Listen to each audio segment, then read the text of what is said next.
حضور علیہ السلام کا سینہ جس طرح ظاہراً کشادہ تھا، اس طرح حضور کا سینہ باطناً بھی مانن بھی کشادہ تھا۔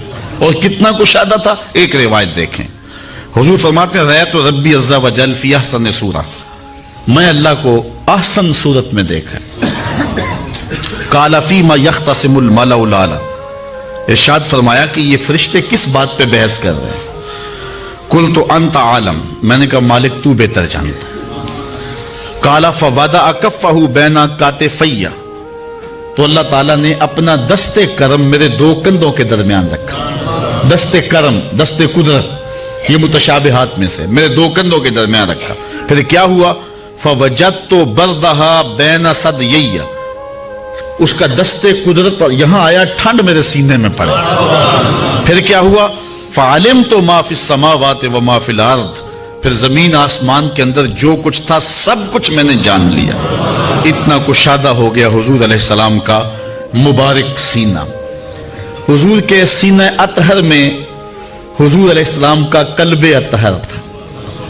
اچھا، اعلی حضرت کا سلام آپ ہر جمعۃ المبارک کو سنتے ہیں، اس میں حضور کے معجزات کا بھی بیان ہے، اور حضور کے پائے انور سے لے کر کے حضور کے سر انور تک حضور کے ایک ایک عضو کا حسن بھی بیان ہوا ہے۔ کبھی ہونٹوں کا ذکر کرتے ہیں، پتلی پتلی گلے قدس کی پتیاں، ان لبوں کی نزاکت پہ لاکھوں سلام۔ کبھی سر کا ذکر کرتے ہیں جس کے آگے سرے سربراہ خم رہے۔ کبھی حضور علیہ السلام کی آنکھوں کی اور حضور کی ناک کا ذکر کرتے ہیں، نیچی نظروں کی شرم و حیا پر درود، اونچی بینی کی رفت پہ لاکھوں سلام۔ کبھی ہاتھوں کا ذکر، ہاتھ جس سمت اٹھے غنی کر دیا، موج بحر سماحت پہ لاکھوں سلام۔ کبھی سینے کی، کبھی پشت مبارک کی، کبھی کندھوں کا ذکر، ایک ایک عضو کا ذکر کیا۔ لیکن اعلی حضرت جب دل پہ آئے نا، حضور کے قلب اطہر پہ، پھر اعلی حضرت چپ ہو گئے۔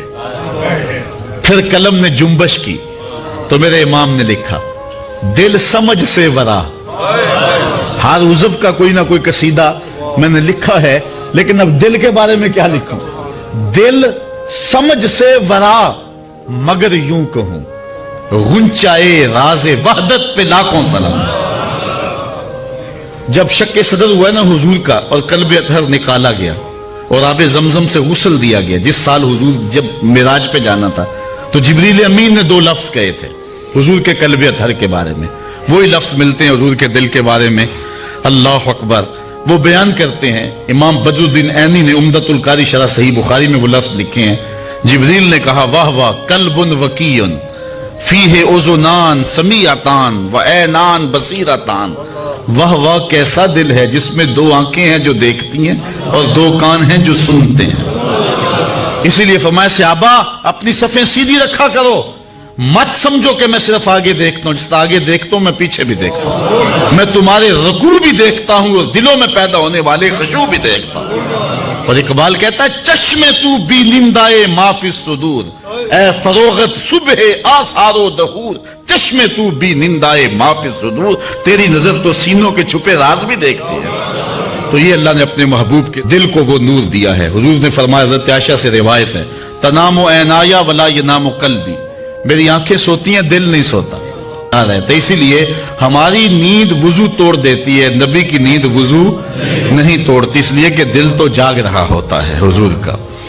اللہ اکبر۔ حضور کے بازوں کے بارے میں ایک روایت ہے، کان رسول اللہ صلی اللہ علیہ وسلم اشر الذراعین، حضور کے بازوں پہ بال تھے، ابل الازدین والذراعین طویل الزندین، یہ بھی لفظ ہیں۔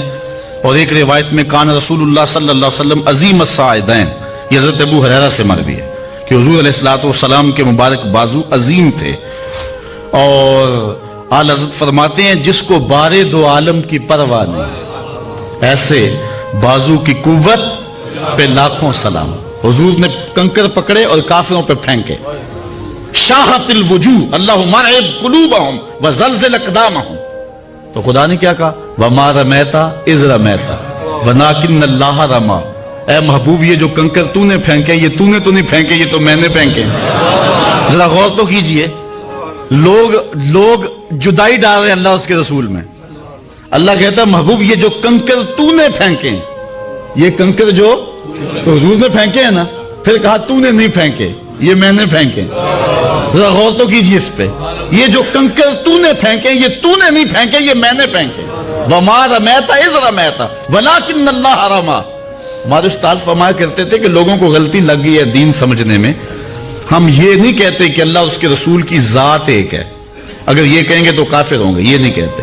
ہم کہتے ہیں ذات ایک نہیں ہے لیکن بات ایک ہی ہے. ذاتیں دو ہیں لیکن باتیں دو نہیں. ذات ایک نہیں لیکن بات. تو کنکر محبوب نے پھینکے، اللہ فرماتا محبوب یہ میں نے پھینکے. اللہ اکبر. تو محبوب علیہ الصلوۃ والسلام کے وہ بازو، ان پر ایک حدیث سناؤں.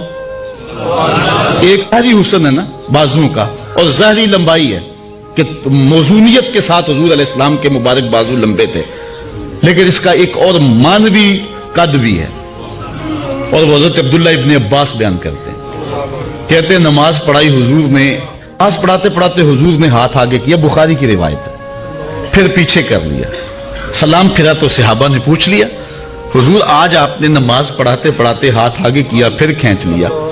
کیونکہ صحابہ سمجھتے تھے حضور کی اداؤں کا نام دین ہے، تو یہ آج نئی ادا سامنے آئی ہے تو یہ بھی دین ہوگا. تو انہوں نے کہا کہ حضور ہم بھی ایسے کیا کریں، یہ نماز کا حصہ ہے. تو یہ آپ نے فرمایا کہ کیوں ایسا فرمایا؟ تو حضور نے فرمایا اصل بات یہ نہیں تھی، بات یہ تھی جنت میں کھجوروں کا ایک خوشہ لٹک رہا تھا. جنت میں کھجوروں کا ایک خوشہ لٹک رہا تھا، میں اس کو توڑنے کے لیے بازو بڑھایا تھا. پھر میں توڑنے لگا، پھر میں نے نہیں توڑا.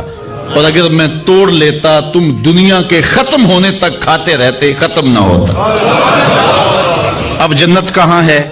7 آسمانوں کے اوپر.